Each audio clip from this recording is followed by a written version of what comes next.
नई दृष्टि ज्ञान विज्ञानी, नई दृष्टि मोक्ष प्रदानी, नई राह क्रम मार्गी, नई राह हो दादाई। नमस्कार, आदाब, सत श्री अकाल, वणकम, जय श्री कृष्ण, जय स्वामीनारायण, जय सच्चिदानंद। दोस्तों, दादा भगवान परिवार आप सभी का स्वागत करता है नई दृष्टि नई राह प्रोग्राम में। बच्चे, किड्स, टीनेजर्स, आपको तो पता चल ही गया होगा आज हम किसकी बात कर रहे हैं। जी हाँ दोस्तों, आज हम बात कर रहे हैं माता पिता और बच्चों के व्यवहार के बारे में। तो दोस्तों, सवाल ये है कि कितना प्रेम बच्चों के लिए इनफ है? क्या इसका कोई मापदंड है? कब, कहां और कितना प्रेम दिखाइए? क्या आपको ऐसा नहीं लगता कि हम हमारे बच्चों से कभी कभी एक्सेसिव प्रेम करते हैं और उसकी वजह से ओवर प्रोटेक्टिव हो जाते हैं? इवेंचुअली वो सफोकेशन फील करते हैं। और क्या पेरेंट्स का ये एक्सेसिव प्रेम या मोह कह लो बच्चों के डेवलपमेंट में बाधक नहीं होता? कई बार इस मोह का पेरेंट्स को पता ही नहीं चलता और बच्चे ये जानते हैं और उसका अनड्यू एडवांटेज भी लेते हैं। तो ये प्रेम और मोह के बीच की डिमार्केशन लाइन कैसे पहचाने और इनमें बैलेंस कैसे रखें? चलिए सुनते हैं हमारे आत्मज्ञानियों से इसका सीक्रेट। यहाँ की एक टर्म है निरुबेन, कहते हैं कि जब हॉर्स, घोड़ा जब बाण से चला जाता है उसके बाद उसको पकड़ना बहुत मुश्किल है। जब घोड़ा बाण में रहता है तब तक आप उसको कंट्रोल कर सकते हैं। तो मैं ये जब ये सब हमारी जो डिस्कशन हुई उससे मैं सोच रहा हूँ कि ज़्यादातर हमारी जो ये डिफ़िकल्टीज यहाँ की है, अमेरिका की खास करके, वह हम लोग जो फादर्स और मदर्स बने हुए हैं, जब हम छोटे थे यहाँ आए, आपने जैसे कहा गधा पचीसी में आए थे, उस वक्त की बात करते हैं तो हम ही सर्टिफाइड पेरेंट्स नहीं बने। और अब हम जब हमारे ये जो विचार वगैरह जो करने थे पहले वह हमने नहीं किए, इसके हिसाब से जब हमारे बच्चे हमारा ही देख के दूसरी जगह पर जाते हैं तब हम रोने लगते हैं अभी कि ये हमारे बच्चे अभी हमारे नहीं रहे। एक ये बात है। दूसरी बात ये है कि यहाँ का जो वातावरण है बहुत फ्री है। इतना फ्री है कि जैसे अमेरिकन लोगों ने हमें अपनाया है, हमारे अलग कल्चर होने के बावजूद, फिर भी ये लोग ज़्यादातर हमें जुदा जानते हैं, मानते हैं, फिर भी हमारे साथ घुलते मिलते हैं। मगर हम लोग हमारे कल्चर की बात के हिसाब से इन लोगों से इतना ज़्यादा घुलते मिलते नहीं हैं जैसे हमारे बच्चे घुलते मिलते हैं। इसी तरह ये कॉन्फ्लिक्ट्स वगैरह इसलिए जनरेशन गैप में चलता है कि हमारे बच्चे अपने आप को अमेरिकन समझते हैं, हम अपने आप को देशी समझते हैं, इसीलिए ये कॉन्फ्लिक्ट्स वगैरह रहती है। द पॉइंट नाउ इज कि ऐसा क्या करें कि आइडियल बैलेंस हो जाए, कि फॉरेन कंट्री में रहने के साथ साथ हम ऐसा अपना बर्ताव रखें कि हमारे बच्चे best of east and best of west दोनों अपना सके। यही हमारा कल्चर अपना ईस्ट का रखो, और जब एजुकेशन है, टेक्नोलॉजी, साइंस का जो भी कुछ है, external, intellectual, spiritual, west east का रखो, और जो इंटेलेक्चुअल है वो यहाँ का रखो, तो बेस्ट होगा कॉम्बिनेशन।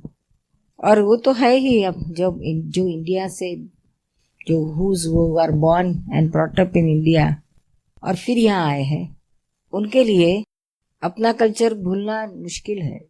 कुछ थोड़े दिन, थोड़े साल यहाँ की चमक दमक में आएंगे, लेकिन उससे भी वो उसका पेट भर जाता है। फिर वो संस्कार जो ओरिजिनल है वो जाते नहीं है। और दिस इज फॉर एवरीवन, सब हर एक के लिए है। कोई भी कंट्री का क्यों ना रहो, उसको अपने मातृभूमि का, अपने खुद के देश का कल्चर जो जन्म से मिला है वो कैसे जाएगा? वो आता ही है, वो कुछ न कहीं आता है। फिर वो दूसरे कल्चर को 100% नहीं अपना सकता है, क्योंकि ये उसके अंदर रग रग में तो है ही। और कोई कंट्री ऐसा तो फोर्स करती नहीं है कि तुम्हारा कल्चर छोड़ दो और हमारा कल्चर अपना लो।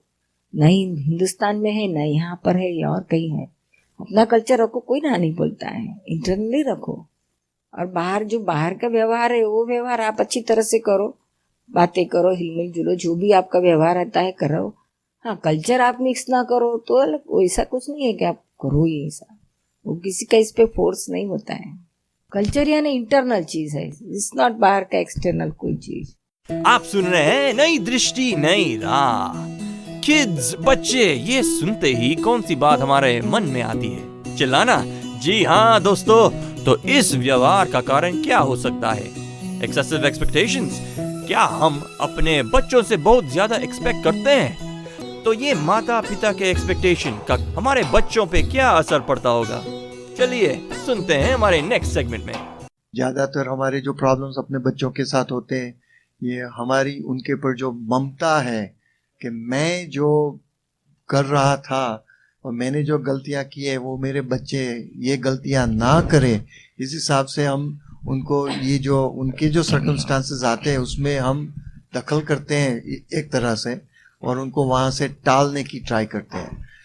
इसमें मिडवे क्या है, compromise with you and him, कि एज ए पेरेंट्स अपनी रिस्पॉन्सिबिलिटी है कि बच्चे को एटलीस्ट दे शुड नो, उनको इंफॉर्मेशन तो देने की ज़रूरत है जो हमने एक्सपीरियंस किया है, हमारा जो अनुभव है, हमने जो गलतियां की है, ओपनली बैठ के बात करो उनके साथ। और वो नहीं तो आज नहीं तो कल 5 साल के बाद अगर वो कहेंगे कि आपको ये सब मालूम था, आपने ये गलतियां हुई, आपको अनुभव था, आपने हमें एक बार भी क्यों नहीं बताया, ताकि हम शायद हम ये गलती न करते थे, अगर हमको पता होता तो हमारा जो फर्ज है as a parents, give them some information in details, और ओपनली कहो कि हम भी ये गलती करे थे, हमने भी जो हमने अपने गलतियां हुई थी वो सब बताइए कि भी ये ऐसा और इसका नतीजा ये आया, और हम इस तरह से रियलाइज करते हैं। जितना आप कह सके उतना तो जरूर कहो, और फिर बच्चे को कहे ना कि अभी now it's your thing to your turn to understand, and whatever you can follow you follow it.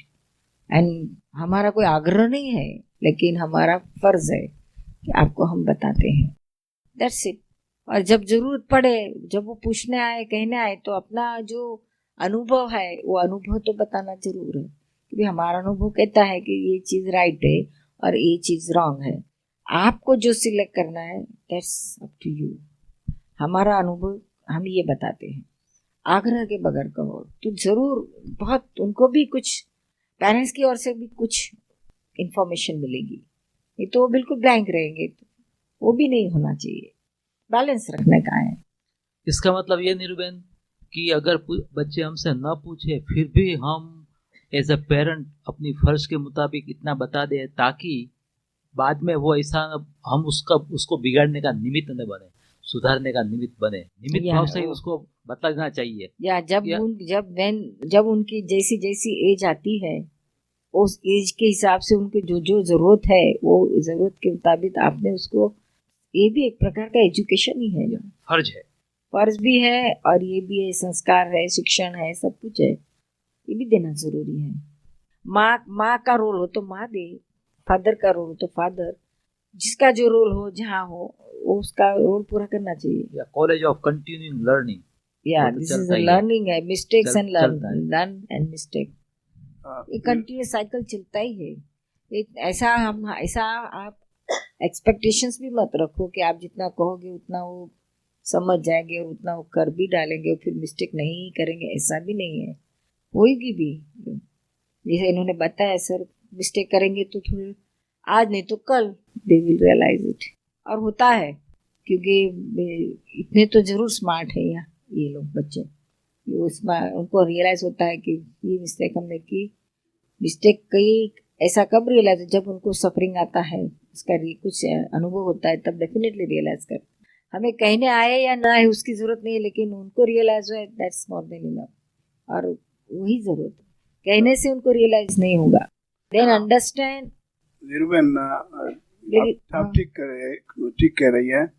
बहन जी ने जब बताया कि let them to make mistake and wait until they realize.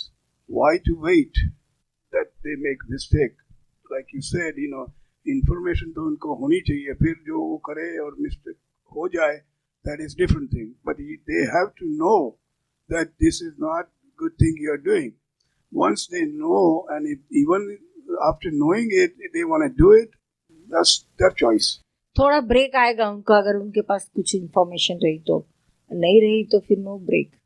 और दूसरी तरह से आपने जो बताया, दूसरी तरह से देखे तो वो भी सोच सकते हैं ना कि वाई हैव देम री इन्वेंट द विल। उसको हमने जो जाना है, अनुभव से सीखा है, उसको बताए आग्रह के बिना। आपने जैसे बताया, एटलीस्ट उसके पास इंफॉर्मेशन होना चाहिए, लेकिन उसको learn, let them learn the hard way would be, yes, they will learn, but it may be just too late to do something about it. So इसको इतना इंफॉर्मेशन मिल जाए तो शायद उसको ये इंफॉर्मेशन काम आए। डेफिनेटली तो इंफॉर्मेशन मिलना ही चाहिए। काम आएगी या ना आएगी, लेकिन आएगी ऐसा करके आप दो, वी नेवर नो, आ गई तो काम हो जाए, कुछ तो हेल्प करेगा उसको। आप सुन रहे हैं नई दृष्टि नई राह। आज हम बात कर रहे हैं बच्चे और उनके पेरेंट्स के बारे में। दोस्तों, ऐसा कौन सा परिवार होगा जिसमें माँ बाप और बच्चों में कहाँ सुनी नहीं होती होगी। हर घर में कहीं ना कहीं ये टेंशन लगा ही रहता है। बच्चे जब टीनेजर्स हो तो और भी परेशानी। कहीं पर बच्चा अपने पेरेंट्स की अपेक्षा से परेशान, तो कहीं माँ बाप अपने बच्चों की लेजीनेस से परेशान। तो इन सब परेशानियों में हमारा बैलेंस ना खोते हुए कैसे जिया जाए, चलिए सुनते हैं इसका सोल्यूशन अपने प्यारे आत्मज्ञानी से। लेकिन हम इतने आगे नहीं निकले हैं कि हमारे वर्ड्स की उसको कुछ इफेक्ट हुए। तो कभी कभी ऐसा भाव होता है कि उसको भी कोई व्यवस्थित ऐसी शक्ति होगी कि आप जैसे कोई मिल जाए, कोई महात्मा संत, और उसको ऐसी बुक पढ़े कि इसमें से अपने आप उसका इस व्यवस्थित समझ जाए। क्योंकि हम हमारा इतना पॉजिटिव एटीट्यूड नहीं होता कि हमारे वर्ड्स की, उसका भी टाइम रहता है क्या। अभी जो एज है उनकी, टीनेज या गदा 25 की एज, उनकी मैरिटल लाइफ, सेटल होने का लाइफ, हार्डशिप का जो लाइफ होता है, वो टाइम में उनको ये चीज करने के लिए, पढ़ने के लिए या आने के लिए टाइम भी नहीं है। टाइम रहा तो उनकी वृत्ति भी नहीं है, उनकी वृत्तियां सब अपना कैरियर बनाने में है। तो कोई आ गया तो ठीक है, पेरेंट्स के साथ साथ आते भी है, नहीं आते ऐसा भी नहीं है, और नहीं आए तो उसका अफसोस करने की भी जरूरत नहीं है। द टाइम विल कम, समय आएगा ना तो जरूर वो यही करने वाले हैं। जब उनको जरूरत पड़ेगी ना तो आओ, जब प्रॉब्लम आएगा तो उसका सॉल्यूशन लेने के लिए कहाँ जाएंगे, जहाँ पेरेंट्स गए वहाँ वो जाएंगे, हमारे पेरेंट्स के पास से ही जाएंगे, क्योंकि और दूसरा कुछ उनको ये कंट्री में मालूम है ही नहीं कौन सा राइट पाथ है, कौन सा नहीं। पेरेंट्स ही उनके सबसे ट्रस्टवर्दी है, उनके पास से ही जाएंगे जब उनका ये पाथ लेने का टाइम आएगा तब। तो डोंट वरी फॉर दैट। ये अपना हमारे और से उनके अंदर वाले परमात्मा को, शुद्ध आत्मा को प्रार्थना करते जाओ, और जितना हो सके अपना प्रेम और अपनी वितरागता उनके, और वो अपनी वितरागता देख के ही वो हमारे से ज़्यादा अटैच रहेंगे, प्योर हो गए। हमें कुछ एक्सपेक्टेशन नहीं है उनके ओर से। उनका ये spiritual life as well as उनका मटेरियलिस्टिक लाइफ, वो दोनों लाइफ में वो खूब प्रगति करे, हैप्पी रहे। That's the important, that's only thing which parents want. तो ज़रूर उसके साथ उसका रिजल्ट आता है। फिर ऐसा करो, वैसा मत करो, यूँ करो, ये सब एक्सपेक्टेशन से बिगड़ता है। आप सुन रहे हैं नई दृष्टि नई राह, जो सुलझ जाता है जिंदगी की हर सवाल को। दोस्तों, आज हमने माता पिता और बच्चों की कई समस्याओं पर गौर किया। हमारे प्यारे आत्मज्ञानी ने प्यार भरा रिलेशन बनाए रखने के लिए हमें एक्सीलेंट पॉइंटर्स दिए। तो दोस्तों, ऐसी सारे सवालों के जवाब पा सकते हैं हमारे हर रोज के कार्यक्रम में। सुनना ना भूलिए इसी समय इसी चैनल पे। अधिक जानकारी के लिए हमें कॉल करें 1877-505-दादा एक्सटेंशन 23 और लॉग इन करें hindi.dadabhagwan.org या फिर ईमेल करें dadaonradio@us.dadabhagwan.org या फिर दादा भगवान फाउंडेशन यूट्यूब चैनल को सब्सक्राइब करें। आज के लिए हमें दे इजाजत, कल फिर मुलाकात होगी। तब तक के लिए स्टे इन द प्रेजेंट। प्रत्यक्ष है ये ज्ञानी, प्रत्यक्ष है ये